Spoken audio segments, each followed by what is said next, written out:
বিশ্ব অর্থনীতির নারী যার হাতে, সেই ৩৩ কিলোমিটার জলপথ কি এখন অগ্নিগিরির মুখ? আমেরিকা বনাম ইরান, কার নিয়ন্ত্রণে এই তেলের রুট? শুরু হচ্ছে নতুন এক ভূরাজনৈতিক দাবার খেলা। হরমুজ প্রণালী শুধু একটি জলপথ নয়, এটি প্রতিরোধের স্পন্দন, সার্বভৌমত্বের এক অবিনাশী ঘোষণা।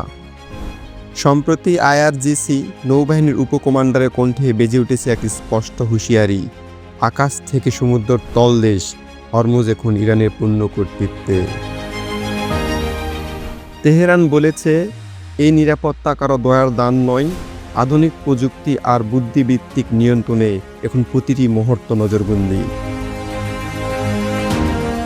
কে আসবে, কে যাবে, কোন পতাকাবাহী জাহাজ থামবে, সেই সিদ্ধান্ত এখন এই অঞ্চলের সার্বভৌম শক্তির হাতে। কিন্তু কেন এই জলপথ বলা হয় বিশ্বের ইকোনমিক লিভার?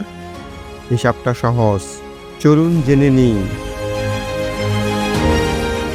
প্রতিদিন 2,10,00,000 ব্যারেল তেল এই পথ দিয়ে যায়। এটি 25 ট্রিলিয়ন মার্কিন ডলারের অর্থনীতিকে কাঁপিয়ে দেওয়ার মতো এক বাস্তব ক্ষমতা। ইরান যুদ্ধ চায় না, কিন্তু যুদ্ধ চাপিয়ে দিলে পিছু হাঁটার পাত্র তারা নয়। প্রতিবেশীদের প্রতি বন্ধুত্বের হাত বাড়ানো থাকলেও সতর্কবার্তা পরিষ্কার, যদি কারো ভূমি বা আকাশ সীমানা ইরানের বিরুদ্ধে ব্যবহার হয়, তবে তাকে শত্রু হিসাবে গণ্য করা হবে। যারা আগুন নিয়ে খেলতে চায়, মনে রাখতে হবে সে আগুনের শিখা তাদের ঘরে পৌঁছাবে। যা দেখছে কেবল শুরু, ইরানের হাতে এমন কিছু সক্ষমতা আছে যা এখনও অপ্রকাশিত।